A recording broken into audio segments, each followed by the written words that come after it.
Hi, welcome to the ninth episode of सुबह with Shayari and second episode of दोपहर with शायरी। क्योंकि कल की तरह ये वाली वीडियो भी आपके पास दोपहर में पहुंच रही है, लेकिन कोई बात नहीं, समय के साथ सब हो जाएगा।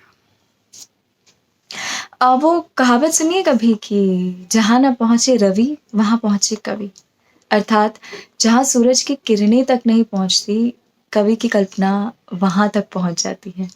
और आज की कविता पढ़कर मुझे यही कहावत सार्थक होती दिखी और मैं कल्पना के उस छोर तक गई जहाँ तक मैं आज तक नहीं गई थी, और मैं आपको भी वहाँ पर लेकर जाना चाहती हूँ इस कविता के साथ, जिसका नाम है घोंसलों का इतिहास। लिखा है केदारनाथ सिंह जी ने।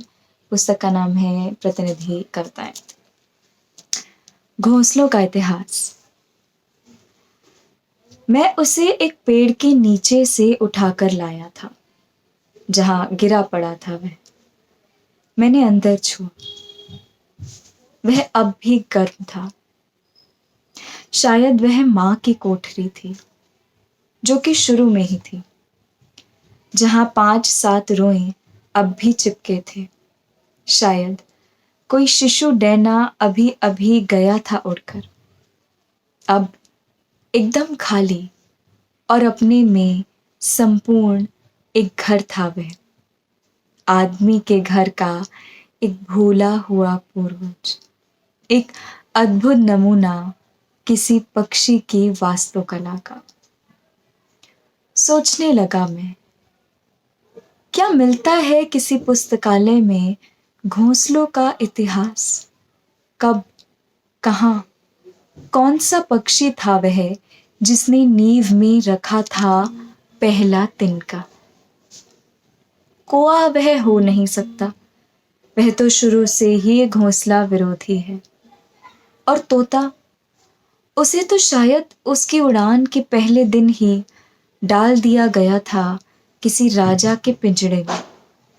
रहा कठफोड़वा तो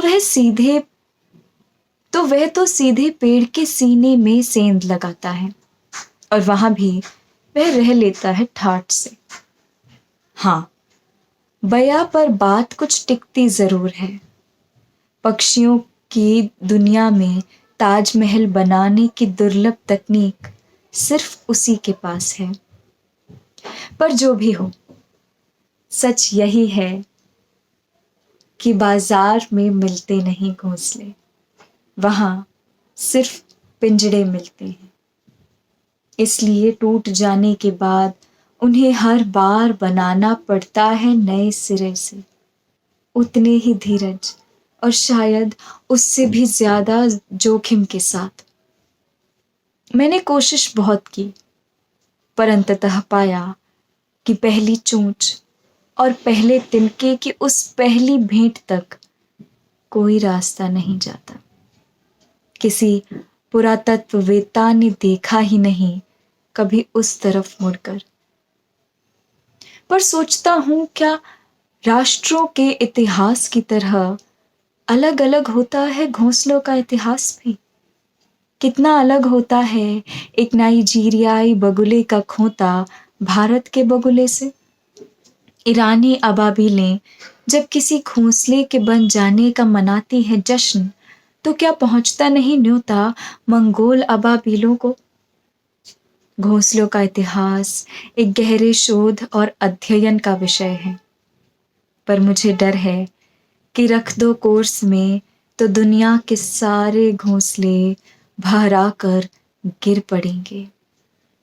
इसलिए अच्छा यही होगा कि घोंसलों को छोड़ दिया जाए पेड़ पर ही, जहां अपनी छोटी सी गरिमा में झूलते रहें वे इतिहास के दूसरी तरफ।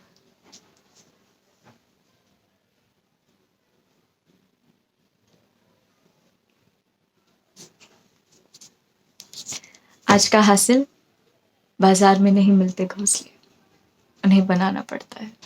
बाजार में सिर्फ पिंजरे मिलते हैं। घरों को तो खुद ही बनाया जा सकता है, प्यार से, जोखिम से, सब्र से। बहुत बहुत शुक्रिया ये कविता सुनने के लिए। अब मैं आपसे कल मिलूंगी इसी पुस्तक की एक नई कविता के साथ, होपफुली सुबह में ही, दोपहर में नहीं तो आपको ये जो आवाज़ें आ रही हैं इनका सामना करना पड़ेगा। खैर, that was all from me and Kedarnath Singh Ji's diary.